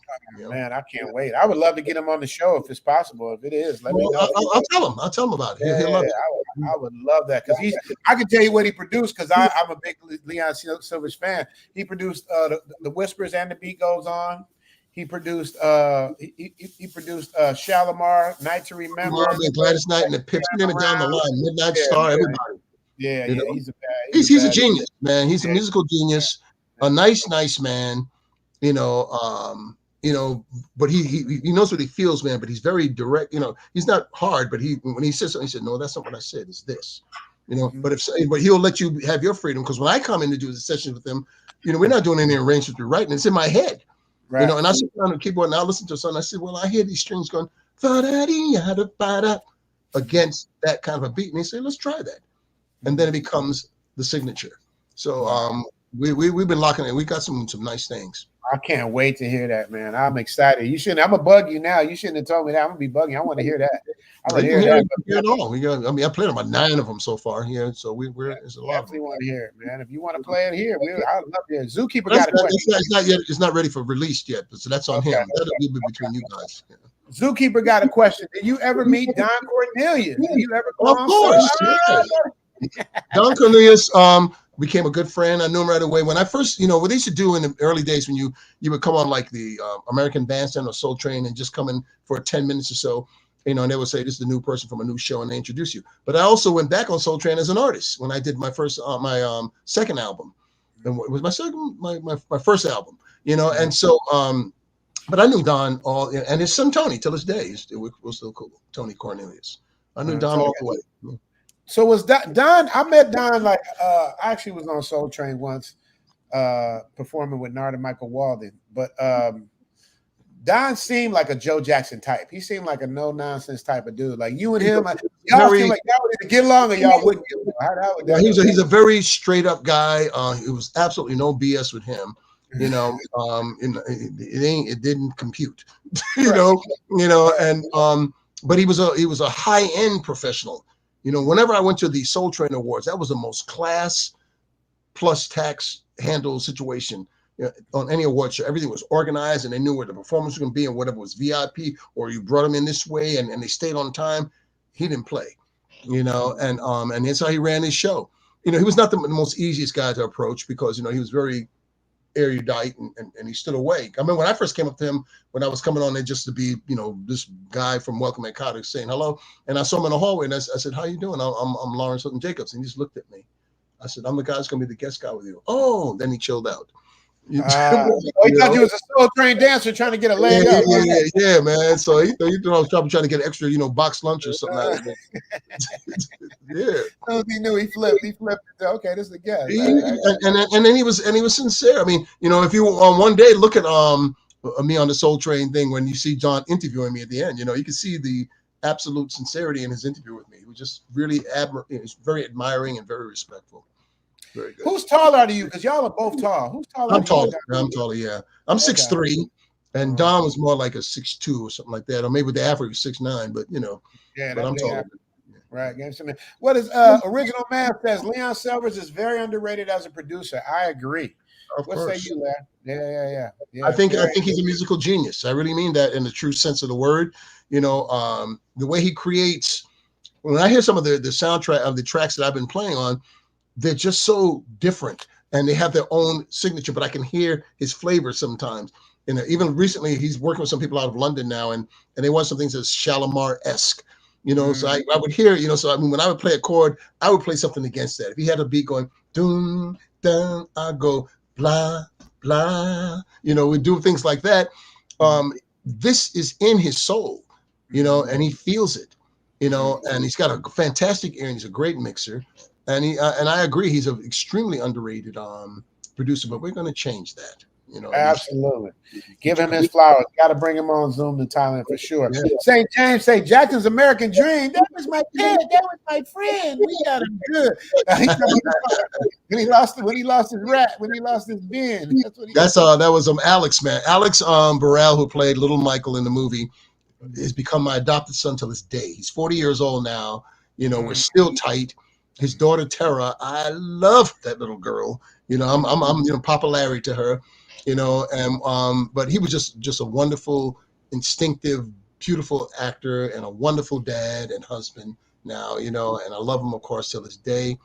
And, this is the sides that people don't know a lot about Larry. You see me, I'm more in all that tough guy stuff I'm playing, but as me, I get sensitive and emotional. And right now I was just talking about Alex and thinking about his kid, because he sent me a text to say, we want to get together with you, soon. I'm like, yeah, come on, bring the baby over here. Let me go kiss her up and love her up as I always do, That's what it is. That's Larry. Larry literally, you guys, he literally has about 20 adopted kids. I'm not exaggerating. About 20. There's a few of them. Definitely there. Philip Johnson says, much respect to you, both you OGs. Larry, I'm almost an OG now. Like, you know what I mean? I'm up in age too, man. So they're giving me my flowers too. Well, so you earn that position, man, and stuff like that. It ain't by accident. It's not a disease. It ain't against law. You earn what you earn, and when I talk to some of my friends now, and I hear them who are in their mid 60s or 70s and they're crying the blues, I said, well, okay, what do you do to fix it? Or how do you find the positive in that? I said, go kiss the kids or something like that. Get together with the grandbabies, man. Go tell your woman baby, you're looking extra cute today. Just tell her, and this or go take a walk. Or if you got to go be pissed off or something, go in the bathroom and get the tears out, man. But keep it moving. Right. That's the simplicity of it, man. And so. Yeah. All right. Philip Johnson just giving you your flowers. I remember watching Larry on the Jackson Story when I was a preteen. Much love. Philip Jameson, thank you so much for that, man. Appreciate you. Yeah, appreciate it, Jay, man. Right on, Phil. Showing the OG some love here. D. Smith 499. Michael Marlon, he just did it, Larry. Michael, Martin, you gonna get it. Put the towels on the pool. You gonna get it. Oh, he said the whole line. You didn't say it. He said you're gonna get a beating. That is what you said in the movie. Oh yeah, is that the line? Okay, man. Well, it's been a couple of years. And Angela Bassett, Jeffrey, go to bed. Go to bed. Yep. Oh, that's hilarious. Shout out to D. Smith, man. Larry, I ain't gonna hold you much longer, brother. I appreciate you giving me the time and all of my people the time to just come and hang out. I'm trying to figure if I had any more. If you guys got any more, I'm sorry, you guys. I'm only reading the super chats because I don't want to take all of Larry's time. I'm reading everything, but D. Smith was the last one that I saw. So now's a good chance to give Larry a chance to get out. If y'all, Larry, you got anything you want them to know? Anything you want them to follow you? Anything like that? Something. I'm always fun at that. I'm not the person to talk about what I'm gonna do and all that. I just do it. But if you want to know, I'm real busy these days, and it's about to be the show that I've been doing. A House Divided got spun off, where they're going to take the lawyer who's played by Taja V. Simpson, and they're going to make a series out. They're going to bring me back for some of those episodes. I'm going to direct. I have a deal going on where I'm going to direct almost 3 movies back to back. 2 of them, Glenn Turman's going to be in. I started a movie this week as an actor called The Contract, but it's kind of a nutty sitcom-y type of thing. So I'm going to play the guy over. I was talking to the producer the other day. I said, can you give me an extra big butt? You're going to make me have a big butt and some horn rimmed glasses. And I'm going to play him like this a little bit, a little crazy, and whatnot. A lawyer who's the worst lawyer in the world. But, so things are just moving on. And I said I'm going to do the short film on April. So work-wise, I'm always on it, doing it. And just spending time with the family as much as I possibly can, and just doing it, I'm still cooking all the time for everybody. When I cook, I cook for like 20 people. I cook. So everybody's always come out to eat all the time. Yeah. That is a fact. He does. That's for everybody. Well, I want to thank you so much, brother, for coming on, giving me your time, talking to my subscribers. There were a lot of people writing. They were so excited to know that you were coming on, man, and I'm really excited. I'm glad to see you, man.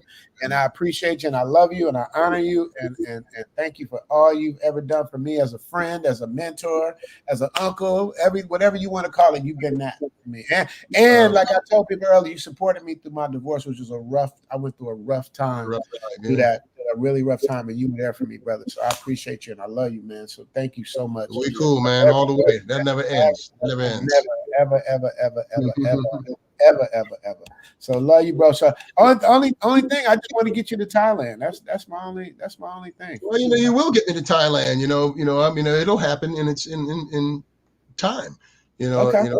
I'm not against that at all. It's just things work the way they work. In the interim, I mean, I know this might be against your religion, but I've been earning a living, so how dare I? And that you have never been one to be called lazy, bro. You get off and do it. That's how. Yeah. Larry, all I can do is tell you, save yourself back, man. Yeah, man. All right. So that's what we do. So, Larry, man, love you, brother. Thank you so much. All right. We'll talk soon, okay?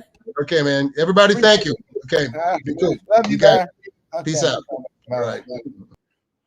Man, how lucky and blessed am I, man? You know what I mean? How lucky and blessed am I to have people like this to come on the show? You know what I mean? People like this to come on and talk their shit, say their truth, everything they do, man. I'm just such a blessed person, man, and I just want to thank all you guys. I appreciate you guys for staying with me, for rocking with me, man, for all that you do, man. I appreciate everybody, man. Just because I know this person or that person, my subscribers, my Patreon members, man, I love everybody the same because ain't nobody better than no one else. It's the love and support that you give me, guys, that keeps me going, man. So thank you so much. Got to save yourself. Oh, yeah, got to save yourself back, man. Shirt. I told you we was gonna have them. Told you we was gonna have them. Save yourself back. El, you gotta come tell them before we go. You gotta come tell them to save themselves. Yeah, we finished now. We at the end, so I want you to tell them to save yourself. See, I did something with the screen, so I can't see what I'm doing. I don't know. Somehow I made it big, and I can't make it. See, so it's real. It's really, really big. See, it's my so I can look at it here. So tell them to save themselves, baby. Save yourself back, man. Save yourself back, man. Thank you guys so much for hanging out with us, man. We about to be up out of here. I'm gonna get me a nap. I was up all night putting this stuff together so I could have something good to show y'all. You make sure I didn't miss nobody. Make sure I didn't miss no super chats. Make sure I didn't miss. Let me see. I got everybody. I don't like missing super chats, man. Lamar Taylor, actually like Johnson Foster. Yeah, Black Don't Crack, man. Yeah. Larry is. I'm seeing what you guys are saying now. I'm way far behind. Yeah, I'm back at Jalen. Let me see what we got here. I think we got all the super chats. I just want to make sure I got everybody. A real GOAT. Mr. Carr say a real GOAT. Yeah, man. He is. And so down to earth, you guys. You know what I mean? It's like this is really who he is. That's what I love about Larry. It ain't nothing fake about Larry. Like he's really the way you see him is the way he really is in person. You know what I mean? So that's what's up, man. But I ain't gonna hold y'all, man. I think I got y'all. It's weird on my screen because the screen is extra big, so I can't see the buttons that I'm used to. Like, let me see. Brand. Yeah, okay, that's what it is. Okay. So yeah, man. So y'all know what I'm about to say, right? Y'all know what I'm about to say, right? Theme music. Zoom to Thailand, hope you coming too. Richie Mack, travel OG with celebrity interviews. Get your passport, let's go. This is what you need for show. Brothers in Thailand and bikini babes at the beach. If you need more, he got it popping. Caddy of the day, we golfing. Really ain't a better option. Time to travel, like, subscribe, and leave a comment. Let's connect. Richie Mack, yeah, we steady vibing. Take a journey, let's get moving, cause we zooming right to Thailand. Hey, Richie Mack, travel OG, let's go.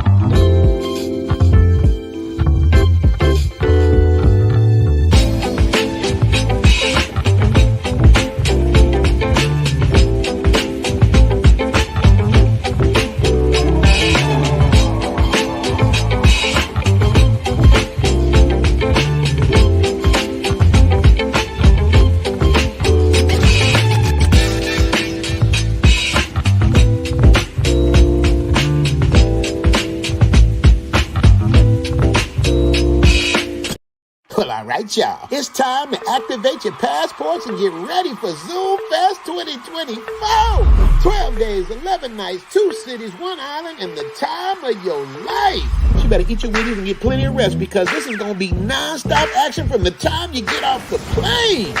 Zoom Fest 2024 is made for my Zoom tribe of subscribers and Patreon members. Non-stop events, a private yacht party, a fantasy island party, dinner at the best restaurants, tiger park, temples, elephant sanctuary, celebrity golf tournament. We got the ballin' on a budget package, a no-frills package for those who just want to come and see what Thailand's about with non-stop events from start to finish. And if you can afford to step your game up to the next level, we got the Hangover Package. The Hangover Package is only for those that can go from start to finish. This package is not for the faint of heart. And finally, we have the Executive Pack. For those who like to do things in style, have the best of the best, and keep certain things private. This package is designed for people who are used to riding first class, staying at the best hotels, eating at the best restaurants, and living in the lap of luxury. Bring your friends, bring your family. Zoom Fest is for everybody with the right attitude and the right frame of mind. For more details, hit me up on the email zoomtothailand@gmail.com. This event will be held December 2024. Limited packages available, so get your deposits in and let's begin. Consultations with all details will be included in the packages. No excuses. It's time to Zoom to Thailand for Zoom Fest 2024. 12 days, 11 nights, 2 cities, 1 island, and an unforgettable experience that no one's going to believe when you get back home. Questions will be answered at zoomtothailand@gmail.com.